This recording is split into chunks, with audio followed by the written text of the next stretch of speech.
magandang umaga po sa inyong lahat. Again, dala ko ang pagbati ng aming lokal na iglesia na Christ Heritage Church sa Eastwood. Ngayon ay nabigyan tayo ng opportunity na makadalaw at makapagturo. Especially itong napaka-importante, I would say, lahat naman ng doktrina sa Biblia ay importante.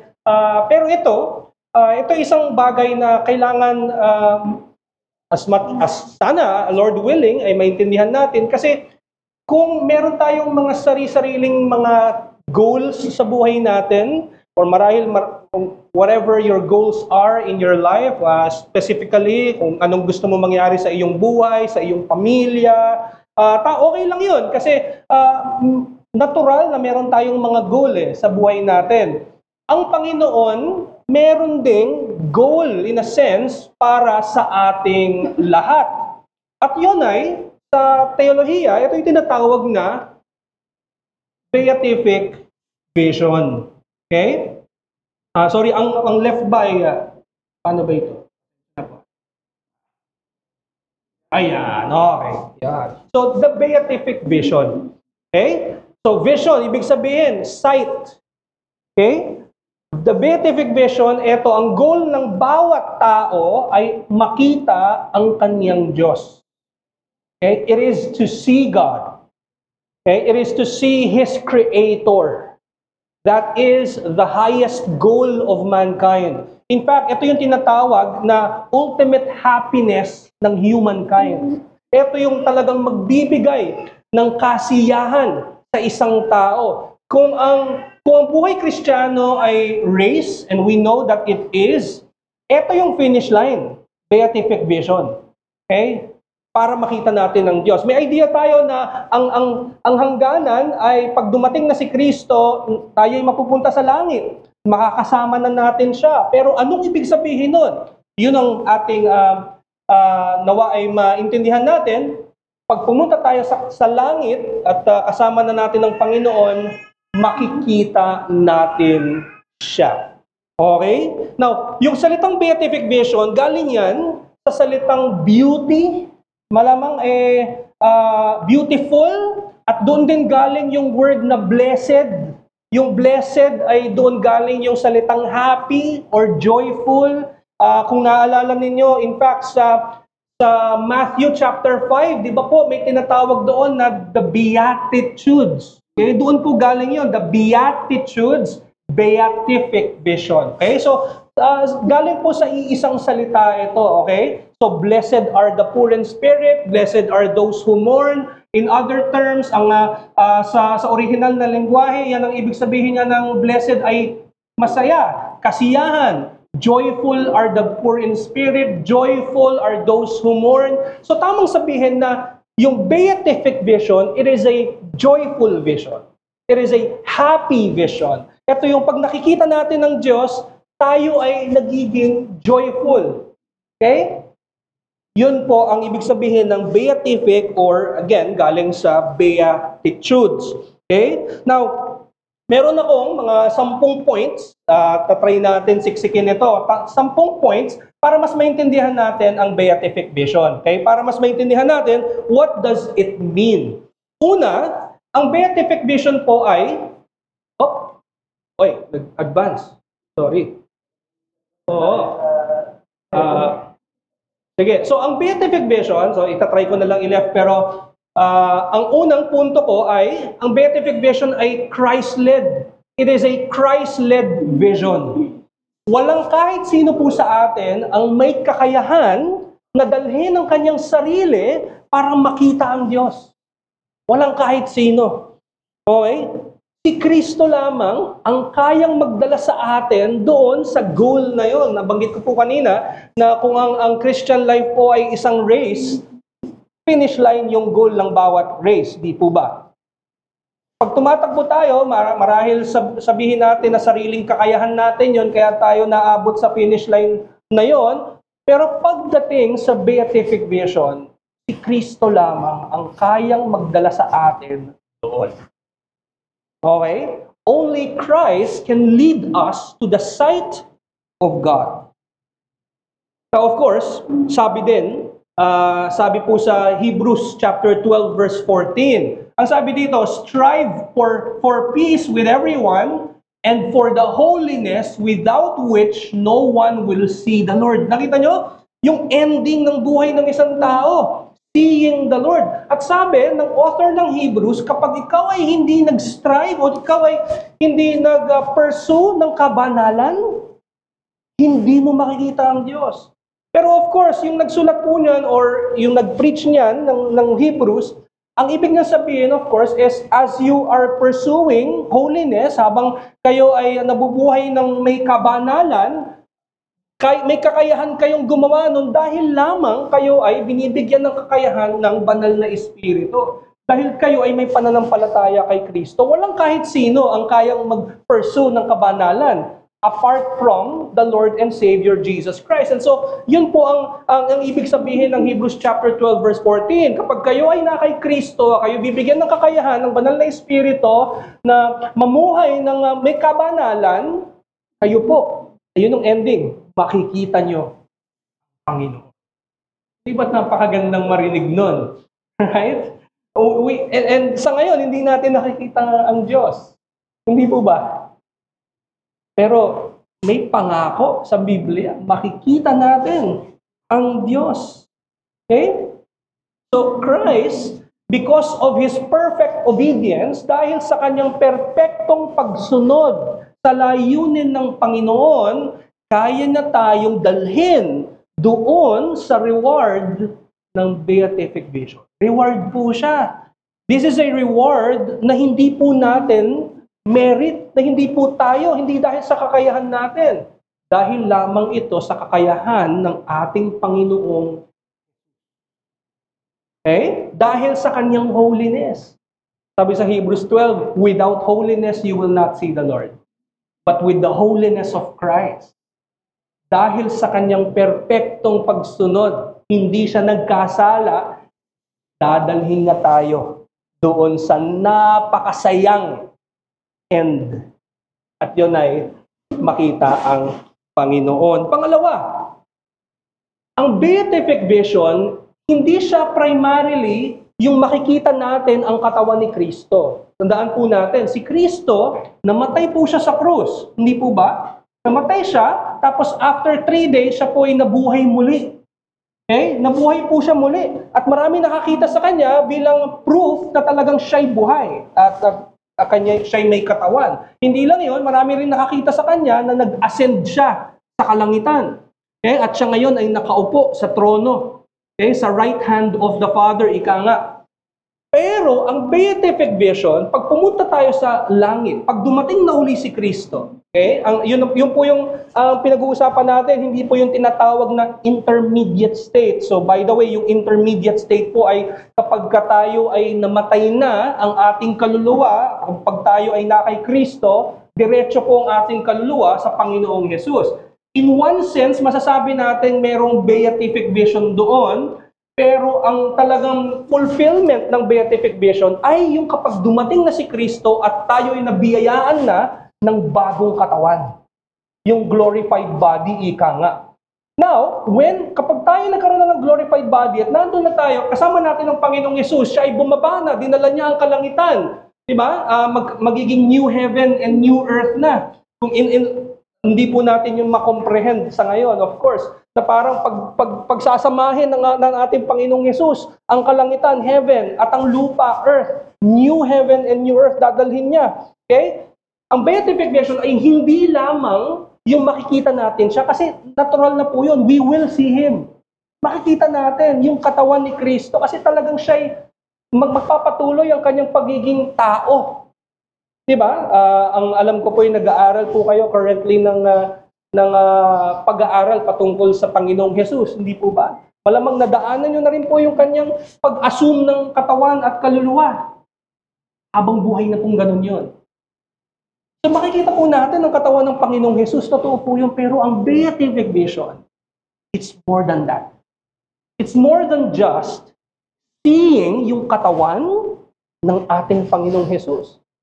It's in fact seeing yung essence mismo ng Diyos. Makikita mismo natin ang Trinidad. Now, kaklaro ko po muna. Bibigyan ko po ng clarification yan. Okay? Hindi po natin makikita ang Diyos Ama. Hindi po natin makikita ang Diyos na banal espiritu. Si Kristo makikita natin dahil siya ay nagkatawang tao. Okay? Pero what do we mean by hindi natin siya makikita kasi in a sense ay siya ay Diyos? Kasi sabi ni Pablo kay Timothy, ang Diyos ay invisible. Ayan po, to the King of the ages, immortal, invisible. Hindi siya makikita. Sabi nga, in fact, sabi rin ni Kristo nung kausap niya yung babae doon sa may well sa John chapter 4, ang sabi niya, ang Diyos ay, God is spirit, we will worship Him in spirit and truth. Right? So siya spirito in a sense na invisible siya, wala siyang katawang tao, wala siyang mga parte sa kanyang kung sino siya or kung ano siya. Okay? But, according sa beatific vision, makikita natin siya. Right? In fact, sa Exodus 33 nga, nung kausap ni Moises ang Panginoon, sabi ng Panginoon kay Moises, di mo ako makikita. You cannot see my face. For man shall not see me and live. Okay? So malinaw po yan sa Exodus chapter 33 verse 20. Walang kahit sino ang makakakita sa Diyos. And so anong ibig natin sabihin? We're saying na makikita natin ang katawan ni Kristo, pero hindi natin makikita yung pinaka-essence ng Diyos. Kasi hindi siya tao, yung essence, yung triune God. Okay? Hindi natin makikita yun, pero ang Biblia, paulit-ulit sinasabi, you shall see God, you shall see God. Sa Matthew chapter 5, blessed are those who are pure in heart, for they shall see God. Anong ibig sabihin nun? Sabi ni Pablo, maganda yung sinabi ni Pablo kasi nagbibigay sa atin ng ideya kung anong ibig sabihin nung kapag nakikita natin ang essence ng Diyos. Si Pablo sa Ephesians chapter 1, pinagdarasal niya ang Ephesian church. Ang sabi niya, that the God of our Lord Jesus Christ, the Father of glory, may give you, bigyan kayo ng kakayahan ng banal na espiritu, ng wisdom and of revelation in the knowledge of Him. Ang prayer ni Pablo, nawa ay kayo ay bigyan ng karunungan ng Diyos. And then sinabi niya ito, having the eyes of your hearts. Now, malamang absent ako sa science nung tinuturo ito, pero naalala ko, walang mata ang puso. I'm sure alam po natin lahat yon, right? Pero medyo may pagka-metaphor ang kung paano magsalita rito si Pablo. Ang sinasabi niya na mayroong sightseeing ang puso. And it's a kind of sightseeing na anong mangyayari kapag ang mata ng puso ay na-enlighten. Yung susunod, ang mag-explain sa atin. Sabi diyan, that you may know what is the hope that which He has called you. So that you will know kung ano yung kayamanan ng Diyos. So, ibig sabihin, when we see using the eyes of our hearts, ang ating kaalaman sa Diyos ay lalong lumalalim at lumalawak. Ibig sabihin, hindi ito, yung beatific vision, hindi lang makikita yung katawan ng Diyos. Kapag sinasabi natin na makikita natin ng Diyos, well, una, hindi natin siya makikita kasi hindi siya tao at wala siyang katawan. I'm talking about God in His essence. Ang ibig sabihin ng when we see God, we will know Him in an exponential way. Mas deeper way in that sense. Okay? Ganun yung sinasabi ni Pablo. Tingnan natin sa Psalm chapter 119. Kita mo yung lengguwahe, ha? Open my eyes that I may behold, para makita natin wondrous things out of your law. I am a sojourner on the earth. Hide not your commandments from me. Ano yung resulta kapag nakita daw natin ang Diyos? My soul is consumed with longing for your rules at all times. Kumbaga, ang epekto ay hindi yung parang nakikita natin kung ano itsura ng Diyos. Hindi. Ang epekto nito ay sa kaluluwa natin. Just as kung ano yung sinabi ni Pablo, having the eyes of the hearts enlightened, that you may know. Magkakaroon tayo ng kaalaman sa Diyos. Alam niyo po ba na ang katawan natin ay maraming komposisyon? Kamay, paa, puso, utak, mata, ilong, alam po natin yon. Pero ang kaluluwa, meron din po siya, kahit invisible ang kaluluwa, meron din siyang posisyon, intellect, will. Sa kaluluwa po yun. Hindi po yun sa body. Okay?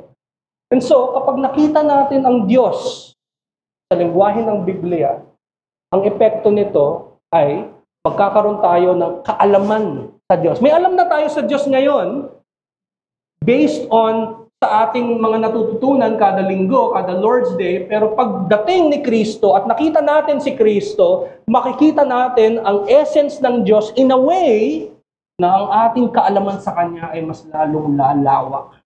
Yun yung beatific vision. It's not a vision of the eyes, according to Jonathan Edwards. Sabi niya, the beatifical vision of Jesus, of Yahweh, or of God, rather, is not a sight with the eyes of the body, but with the eye of the soul. Diba? Yun yung lengguwahe ni Pablo, having the eyes of your hearts or soul enlightened. When we see God, we know Him, not like how we know Him now. Okay?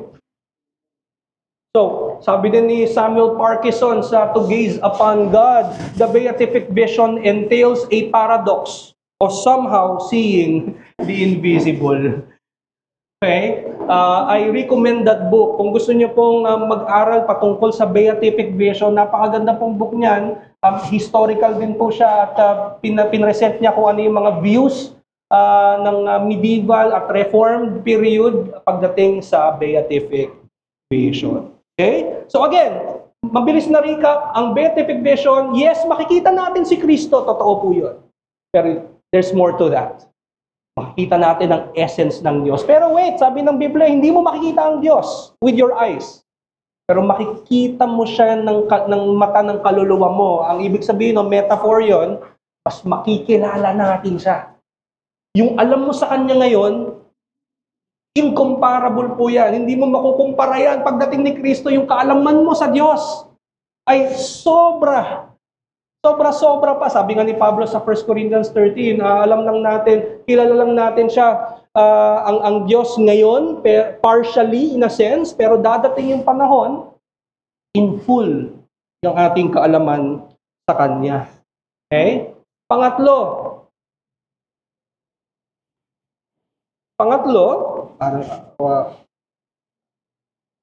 ayan. Okay. Third, time pa ba? Okay.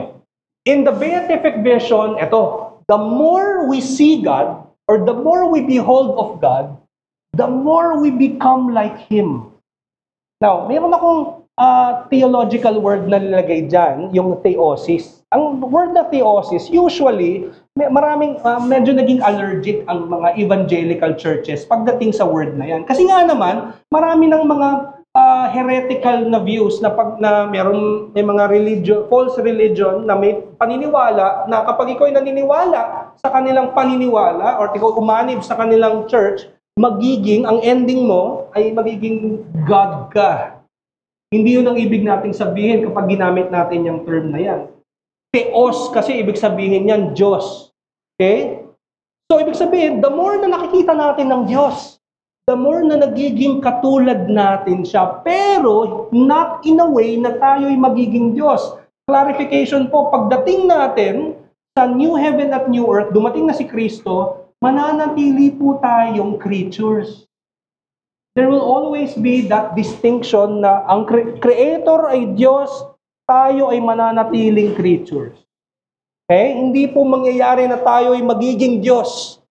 Pero magiging katulad natin siya. Malinaw po yan sa 1 John chapter 3. Sabi ni John, Beloved, we are God's children now, and what we will be has not yet appeared. Sabi ni Apostle John, yung magiging, kung ano magiging tayo sa hinaharap, hindi pa nangyayari yun, sabi niya.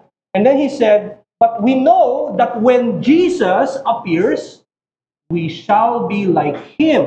Okay?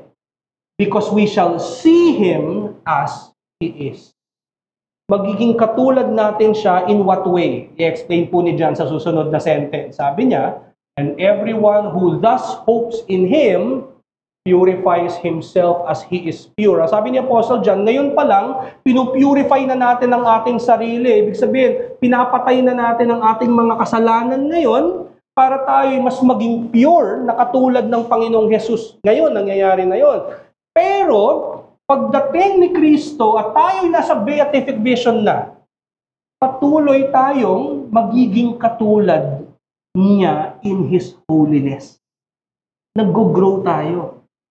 The more we see God, the more we become like Him in purity, in holiness. Okay? Sabi nga ni John Gill, we will be like Him in body.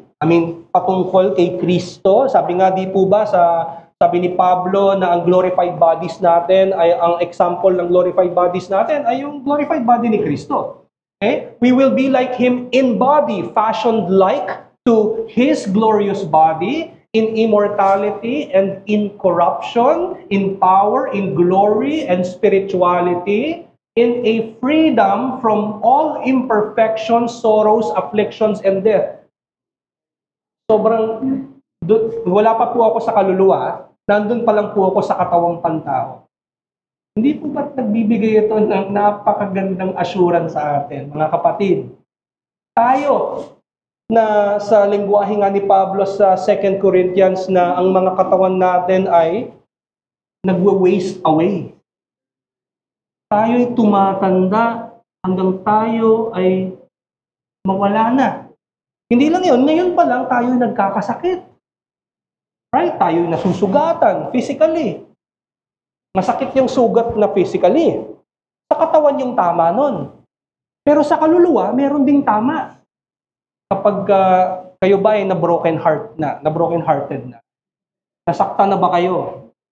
Hindi sa physical lang tama nun. Sa kaluluwa yun. Pero hindi po ba minsan mas gusto nating masaktan na lang tayo physically kesa yung sa kaluluwa. Dahil may composition tayo ay body and soul. So kung pagdating ni Kristo, may pagbabago sa ating katawan, meron din pagdating sa kaluluwa. Sabi ni John Gill, and in soul, which likeness will lie in perfect knowledge of divine things and incomplete holiness. Right? Now, yung ngayon pa lang, iniiyak natin sa Panginoon. Panginoon, tanggalin mo po itong kasalanan ito. Panginoon, gusto kong maging kawangis ang Panginoong Hesus. Well, yung prayer mong yan, sasagutin yan in full ng Diyos pag dumating si Kristo. The more we see God, the more we will be like Him. Hindi po ba't napakagandang hope nun? Okay? Pang-apat, in the beatific vision, the more we become like God in purity, the more equipped we will be in beholding Him. Dito na papasok yung cycle ng beatific vision. Ito ay buhay na parang paulit-ulit in a good way. Okay? Sabi natin kanina, the more na nakikita natin ng Diyos, the more na nagiging katulad natin ng Diyos in purity, in holiness, in righteousness. Pero, the more na nagiging katulad natin ng Diyos, the more na mas nagiging equipped tayo na mas makita siya lalo. The more na ang ating katawan at kaluluwa ay nagde-develop, nag-grow.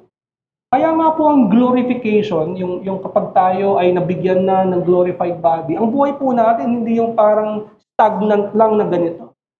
Diba, ang buhay Kristiyano, ganito po siya, parang gumaganon-ganon yung buhay natin eh. Pero, meron at merong pagpatay sa kasalanan. Lord willing.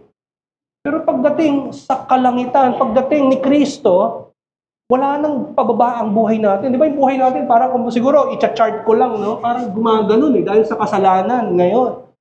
Pero walang ganon pagdating ni Kristo. Paganon siya, oh. Paganon siya. Paganon ang buhay natin. Kung sinasabi ni John kanina na magiging katulad natin ng Diyos, mga kapatid, ang Diyos ay infinite. Isa po sa attributes ng Diyos ay infinity. Wala siyang katapusan. At kung siya ang pattern natin. Therefore, walang hanggan ang ating pag-grow. Walang hanggan.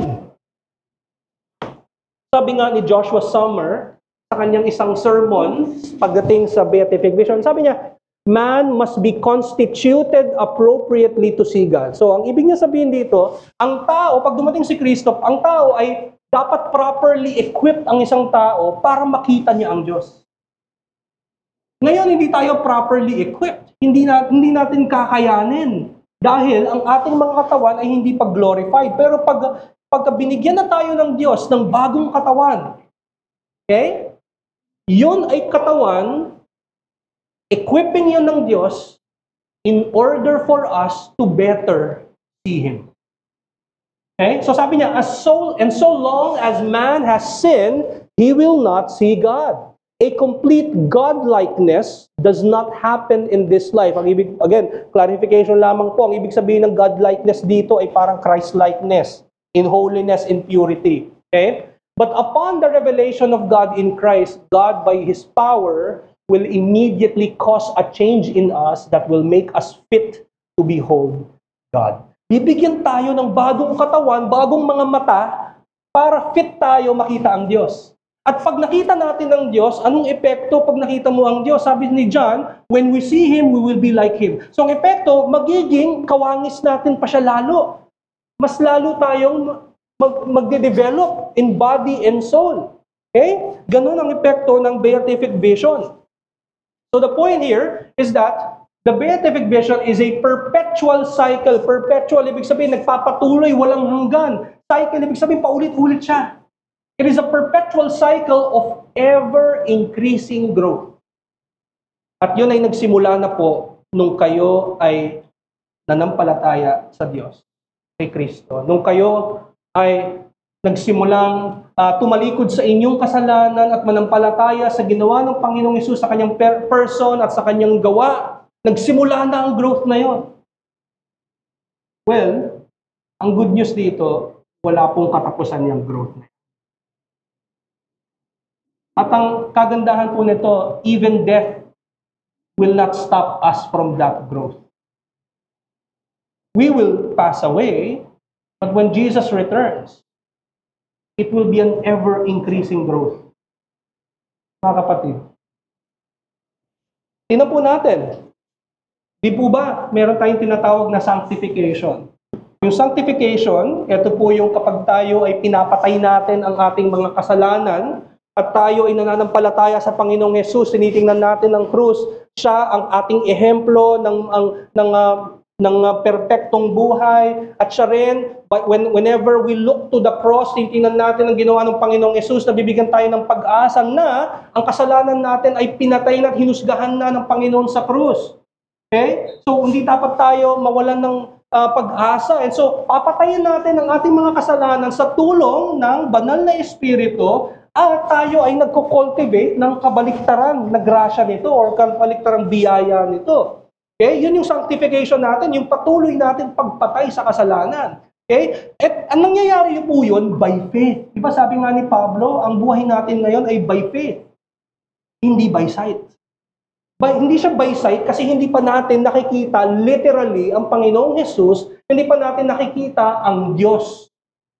By faith pa lang po siya. So the more we see God in the Bible, the more natututunan natin kung sino si Kristo, sino ang Diyos. Pag nagbabasa po tayo ng Biblia or nakikinig po tayo ng mga preaching every Lord's Day, in one sense, nabibehold po natin ang kalwalhatian ng Diyos. The more na natututo tayo sa Kanya. Ano po epekto nun kapag natututo tayo? Whenever we see God in the Scriptures, preach to us, or whenever we read of the Scriptures, nagiging kawangis natin siya, di ba? Nagiging katulad natin siya. Ngayon pa lang nangyayari na po yan. Now, the more na nagiging kawangis natin ang Panginoong Hesus, the more po tayong na-equipped na mas lalo natin siyang makita sa Scriptures. Nakita niyo, ngayon pa lang meron ng paulit-ulit. Meron ng cycle na tinatawag. Diba? The more we see God in the Scriptures, the more we will be equipped na mas lalo natin siyang maintindihan. Now, pag dumating si Kristo, eto na po yung beatific vision, hindi na po by faith. By sight na po yun. Okay? Ibig sabihin, makikita na natin mismo yung pinipreach sa atin. Yung pinipreach sa atin ng mga preachers, pastor, sa kanilang labor, pinipreach si Kristo sa atin, kada linggo, makikita na natin yung pinipreach sa atin. At ang epekto ngayon, pag pinipreach si Kristo sa atin, tayo ay magiging kawangis niya. Paano pa pag nakita natin siya mismo? Well, magiging kawangis din natin siya. And the more na magiging kawangis natin ng Diyos, the more equipped tayo to become, the more equipped we become in seeing God. The more na binibigyan na tayo ng equipping in order for us to be more fit in seeing God. And the more we see God, the more we become like God. And the more na magiging katulad natin siya, the more na nag-grow tayo in holiness. The more na nag-grow tayo in holiness, the more na in-equip tayo ng Diyos, nag-grow tayo in a way para mas lalo natin siya makita. The more na makita natin siya, ang epekto nun ay mas mag-grow pa tayo. The more mag-grow tayo in holiness, the more na maging katulad natin ng Diyos, ulit-ulit na yun. You get the idea. Yun ang beatific vision. Panglima, in the beatific vision, eto pa, hindi lang po siya growth in holiness. Ito ay growth din sa kasiyahan. Hindi po ba ngayon pa lang meron ng epekto yan? Pag tayo ay nag-grow sa ating kabanalan, ang epekto rin nito ay kasiyahan sa ating mga puso. Joy! Mayroong resultang kasiyahan sa puso. Right? Hindi nagdadamot ng kasiyahan ng Panginoon. In fact, the more tayong namumuhay in His, the more na natututunan natin siya, ang resulta sa atin ay nakikita natin yung joy. Di ba? Mas nakikita natin na may joy pala tayo kay Kristo at hindi sa kasalanan. The more na naririnig natin si Kristo, pinipreach sa atin kada linggo, the more na naaalala po natin ang ginawa ng Panginoong Jesus sa atin, sa krus, the more na nakikita natin na dun pa lang aking kasiyahan, dun pa lang aking satisfaction, dun pa lang aking joy, hindi dito sa kasalanan. At ang joy ko pala ay nandito sa iglesia, pinipreach kada linggo, hindi dito sa lugar na ito. Kaya dito ako kung saan ang joy ko ay lalago. Now, nangyayari na po yung joy na yan. Again, ito po uli yung tanong, paano pag nakita na natin ang Panginoon? Kung ngayon pa lang ang resulta ng naiintindihan natin ang Panginoon sa kanyang pag-preach ng salita ay may joy na sa atin, what more kapag nakita na mismo natin siya?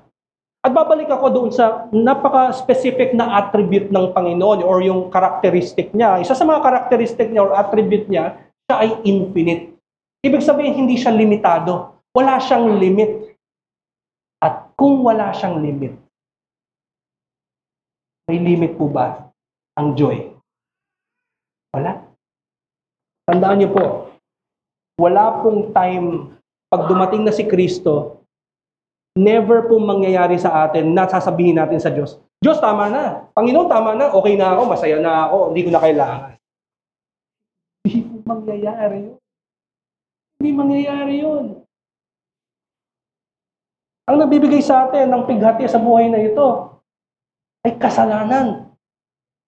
Wala pong kasalanan doon. Pag dumating na si Kristo, walang kasalanan. Sabi nga sa Psalm chapter 16 verse 11, you make known to me the path of life. In your presence there is fullness of joy.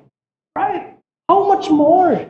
If it's in the presence of Christ Himself, and in front of Christ, we are actually seeing the essence of God. If the psalmist in Psalm chapter 16 can say that there's already fullness of joy in His presence, and he is referring to just the temple of God.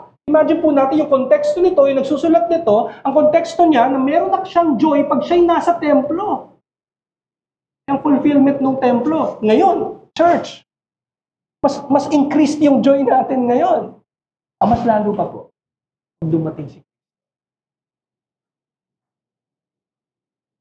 Sabi nga po uli ni Jonathan Edwards, the pleasure of seeing God is so great and so strong that it takes the full possession of the heart. It fills it brimful so that there shall be no room for any sorrow. Ngayon po, mga puso natin, may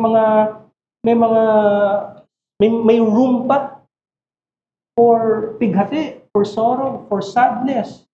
Dahil sarili nating kasalanan, tayo'y may mga natitirang kasalanan, tayong mga na kay Kristo, hindi lang yon, tayo'y namumuhay pa sa mundong meron pang sumpa. So meron pang cause of sorrow, meron pang cause of sadness. Pero darating yung time, according to Jonathan Edwards, no room in any corner for anything of an adverse nature from joy. Walang kahit anong magiging against sa joy natin. There is no darkness can bear such powerful light. Napakaganda po noon, mga kapatid. Sabi sa Revelation chapter 6, verse 10. Sabi dito, they cried out with a loud voice, "Oh, sovereign God." Ang context po niyan, kasi di po ba, pagdating po ni Kristo, wala na pong pighati, wala na pong sakit. Dahil tatanggalin na po ng Diyos ang pain and sorrow sa atin. Okay? Pero ito po yun. Ito yung tanong. Maraming nagtatanong nito, and I would say, marami rin namang iba-iba ang paniniwala dito. Merong mga iba na magsasabi, and that's fine, wala naman pong masama kung may pagkakaiba sa mga paniniwala, at as long as hindi ito pagkakaiba sa Ebanghelyo. Merong mga nagsasabi na sobrang makakalimutan po natin ang lahat ng yung buhay natin sa mundo pagdating ni Kristo, makakalimutan na natin. I think marami rin naman po nagsasabi, katulad ng mga theologians, sila Francis Turretin, naniwala sila na hindi, maalala natin yun. May mga bagay na maaalala tayo. Kasi the more na naaalala natin ang nakaraan, the more na mas na-appreciate natin kung nasa na tayo pag dumating na si Kristo. I think yung Revelation 6 verse 10, nagpapakita din nun eh. Okay? Sabi dito, ito yung mga martir. O sovereign Lord, holy and true, kausap nila ang Diyos, how long before you will judge and avenge our blood on those who dwell on the earth? And so, there is a sense wherein the martyrs, sila, yung mga martir, naaalala nila yung mga nangyari sa kanila. And so, merong sense na, yes, maaalala natin marahil yung mga nangyari sa atin dati. Pero, narin na sense na magbibring pa ito ng sorrow sa buhay natin. Rather, maaalala natin, most possibly, para mas ma-appreciate po natin ang ginawa ng Panginoon sa atin. At anong resulta nun? Joy. Mag-i-increase lalo ang ating kasiyahan. Okay, ang punto po dito ay ito. The overflowing and increasing joy to be experienced in eternity future will overpower even the remembrance of the most sorrowful event that we experienced here on earth. Now, pabilisan lang. Think of anything, any sorrowful thing na nangyari sa atin or yung mga posibleng mangyari sa atin. Marahil ang papasok sa isipan natin, kamatayan. Kamatayan ng mahal sa buhay, posible at sobrang sorrowful po nun. Pwede ako magbigay ng example. Siguro pinaka-sorrowful, mas sorrowful pa kaysa sa physical death, ay yung mga mahal mo sa buhay ay hindi manampalataya kay Jesus. Yun ang pinaka-sorrowful na maaaring mangyari. Ako po ay ama. And kapag naiisip ko yung mga posibilidad na kapag ang sarili mong probably anak, ngayon pa lang parang hindi mo kaya. Pero ito po yan. If that would even happen, and God forbid, I pray not, at tayo ay nasa kasama ang Diyos, even yung sobrang lungkot na nangyari sa atin habang nabubuhay tayo, walang room sa ating mga puso. Ngayon pa lang hindi mo makomprehend, hindi pwede, hindi ko kayang, hindi ako maging malungkot. Pero pagdating ni Kristo, walang room for sorrow. Okay? Number 6, bilisan ko na lang po. In the beatific vision, we will participate in the blessed vision accomplished by Jesus Christ. Kaya natin makikita ang Diyos kasi si Kristo bilang tao, siya muna ang naka-accomplish nito. Sabi ni Samuel Parkinson, united to Christ, His perfect vision of God will be our perfect vision. Eh siya, just as na-accomplish niya ang ating vindication, ma-accomplish niya yon, na-accomplish din niya ang sight ng Panginoon. As our federal head, we are to see what He sees, and our vision is ultimately His. Okay?